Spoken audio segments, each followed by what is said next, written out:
Tra l'XI e il XIII secolo, anche la Sardegna, come tutta l'Europa, è interessata dalla diffusione dell'arte e dell'architettura romaniche.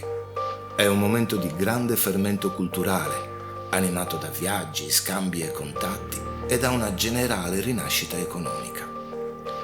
La Sardegna, amministrata dai 4 giudicati di Cagliari, Torres, Gallura e Arborea, fa proprie le novità e accoglie migliaia di monaci e maestranze di architetti, artisti e artigiani che arrivano da oltremare, in particolare Provenza, Toscana e Lombardia. L'architettura romanica si sviluppa in un periodo particolare, cioè l'XI secolo. Cominciamo con la metà dell'XI secolo.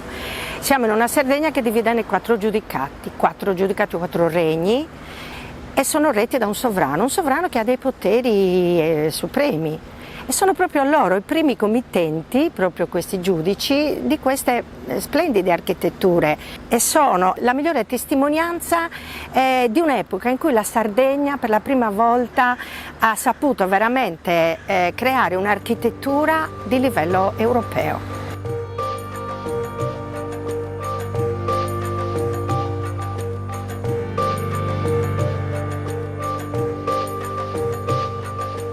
Sono degli edifici solitamente costruiti in pietra locale, perché chiaramente si sfruttavano le cave di pietra che c'erano in zona. Quindi abbiamo moltissime chiese in calcare, in tracchite, in tufo, ma anche con pietre vulcaniche, con utilizzo di pietre vulcaniche. Hanno dimensioni diverse, possono essere chiese di grandi dimensioni come le cattedrali, ma anche chiese di dimensioni ridotte oppure abbazie costruite proprio da questi monaci. Quando sono chiese di minori dimensioni invece troviamo un campaniletto a vela che sta di solito sopra la facciata. Hanno solitamente una pianta unica che si conclude con un'abside semicircolare e un transetto, quindi diciamo che hanno una forma a T, o croce commissa come veniva chiamata. Solitamente la copertura è in legno nella navata centrale, mentre nel transetto di solito abbiamo invece una copertura con volti a crociera. Spesso queste chiese conservano ancora cicli pittorici importanti, anche se la maggior parte l'abbiamo perduta, ma non solo pittorici ma anche scultori, perché presentano anche delle decorazioni scultoree molto interessanti. Quando all'interno delle chiese, faccio l'esempio di Santa Giusta, troviamo elementi in marmo, vuol dire che quegli elementi sono, possiamo dire, di spoglio, cioè sono degli elementi che sono riutilizzati in un edificio romanico, ma che provengono da aree archeologiche di epoca romana. Il caso di Santa Giusta sorge sopra l'antica Otoca, l'antica città romana, e noi troviamo infatti capitelli, colonne in marmo pregiato che vengono proprio dall'antica città e che sono degli elementi romanici della Roma imperiale, quindi molto importanti.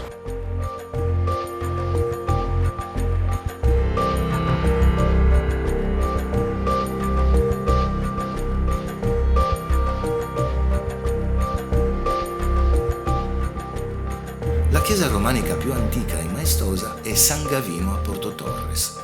Voluta dal giudice di Torres e Arborea, Gonnario Comita della Comunale, e terminata dal figlio Torchitorio Barisone I, venne realizzata da maestranze pisane in un luogo dove già c'erano necropoli romane e paleocristiane. Con i suoi 58 metri è la più grande chiesa romanica della Sardegna. Restando in territorio sassarese, troviamo un altro pregevole esempio di stile romanico. È la Basilica di Saccargia, dedicata alla Santissima Trinità, nel territorio di Codrongianus.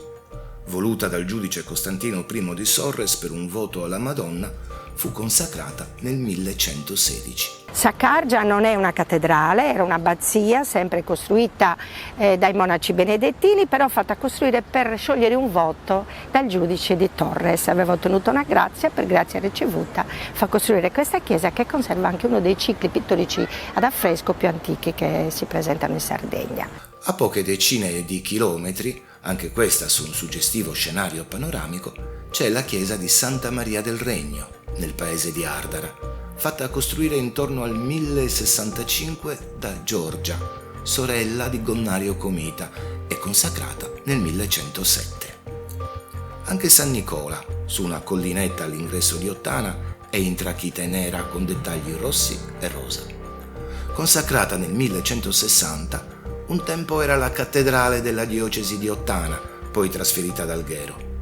Ha una facciata del tipo a capanna, alta e stretta, e l'interno ha una navata unica, con copertura lignea e pianta a croce commissa, o T. Una chiesa che ha una forma proprio a T, una T dove c'è la navata centrale stretta e lunga e poi il transetto coperta a legname, il transetto invece che ha le volte a crociera.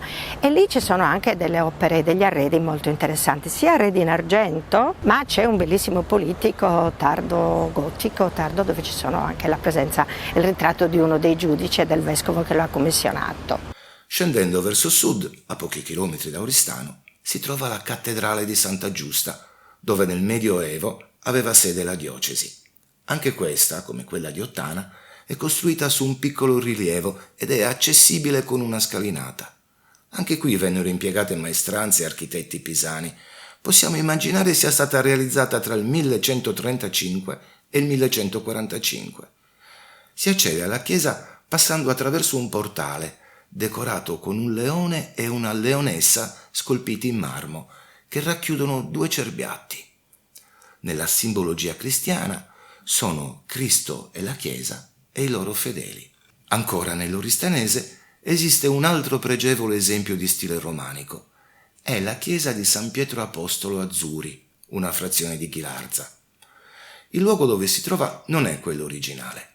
Negli anni '20 del Novecento, in vista della costruzione del bacino del Tirso, fu necessario spostarla dalla valle. Quindi viene smontata pezzo per pezzo e ricostruita nella posizione attuale. E la cosa interessante è che tutto intorno, all'esterno, nelle facciate e nei lati, c'è tutta una serie di raffigurazioni interessantissime, tra cui l'immagine della committente. In questo caso è una donna, una badessa, si chiamava Sardigna dell'Acon, e questo dimostra che proveniva da una famiglia aristocratica, perché dell'Acon Gunale erano le famiglie dei giudici sardi, quelli che purtroppo poi sono stati cacciati via dai pisani. Non lontano c'è la chiesa di San Palmerio a Ghilarza, datata ai primi del XIII secolo.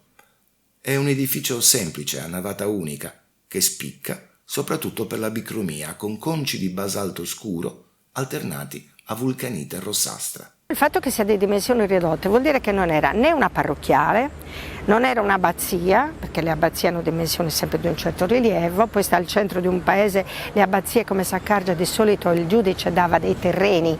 Perché li chiamava i monaci benedettini? Li chiamava anche per risistemare un territorio che era abbandonato, perché il tipo di civiltà del periodo giudicale è una civiltà agropastorale, per cui c'è la necessità di coltivare la terra. Quando sono invece chiese che sono all'interno di un paese, o vengono costruite per sciogliere un voto, oppure c'è un committente che vuole dedicare la chiesa a quel santo particolare e allora viene costruita, ma le dimensioni ridotte dipendono proprio dal tipo di committenza, ecco.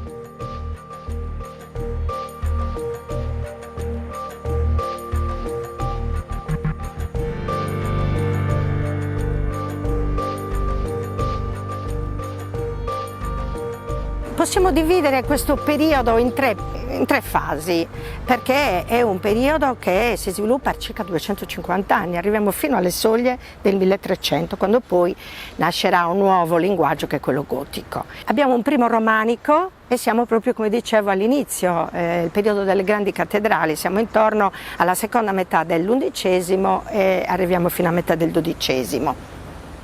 Un esempio che abbiamo qui alle nostre spalle è la chiesa di San Saturno. Sorge su un edificio molto più antico, perché c'è una chiesa dell'epoca addirittura pre-bizantina, perché siamo nel V-VI secolo. Però intorno proprio al 1090-1089 qui arrivano i benedettini di San Vittorio di Marsiglia. Si ritrovano una chiesa che è quasi un rudere, però rispettano la planimetria originale, che era a croce greca, cioè era una grande croce con i bracci uguali, con al centro della croce c'era la cupola che ancora oggi possiamo vedere, e ampliano questi bracci che sono divisi in tre navate, e di questa chiesa però però resta solamente il braccio est dove c'è l'abside e questo braccio che costituisce la facciata, di cui resta appunto la parte inferiore della facciata e che presenta delle caratteristiche un po' diverse dalle altre architetture che solitamente sono realizzate da maestranze che provengono dal Pisa o comunque dal territorio toscano. Abbiamo poi un periodo del romanico maturo.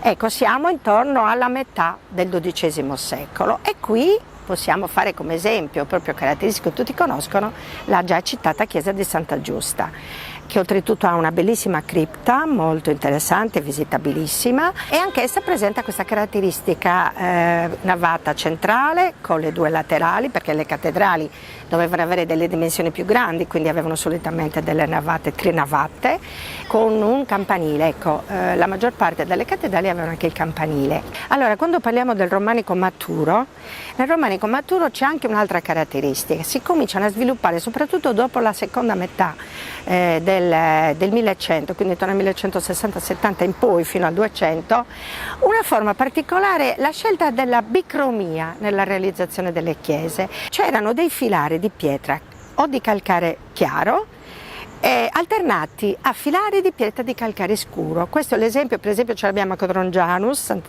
Trinità di Saccargia, ce l'abbiamo a San Palmerio di Ghilarza, ce l'abbiamo a San Pietro di Bulzi, sempre nella zona del Capo di Sopra, ed è proprio una caratteristica di questo che si sviluppa e si comincia a sviluppare proprio in questo periodo. Poi abbiamo una fase invece, possiamo dire tarda del romanico, e siamo già nella seconda metà del 1200, quando si comincia a vedere la presenza di un linguaggio un po' diverso, che sarà quello gotico, che però si svilupperà nel XIV e non ci saranno più però i benedettini a costruire le chiese, ma sarà l'ordine francescano, che sarà proprio quello che importerà le novità gotiche. Ecco, l'esempio è Dolianova.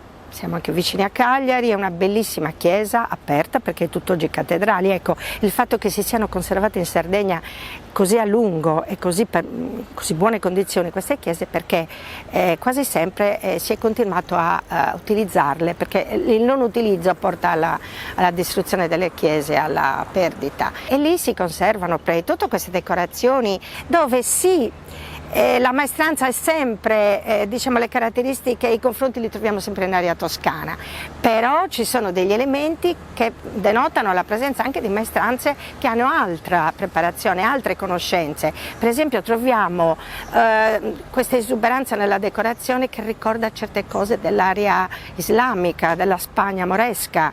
Troviamo poi la raffigurazione di episodi sia della Bibbia, Nuovo e Vecchio Testamento, ma anche significativi raffigurazioni di episodi contemporanei all'erezione della chiesa.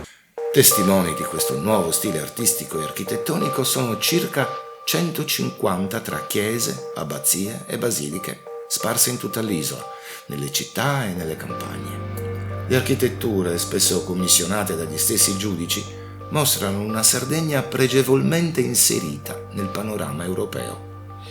Ogni edificio ha storie e particolari unici. L'itinerario sulle tracce del romanico sardo è per questo motivo ancora oggi affascinante e suggestivo.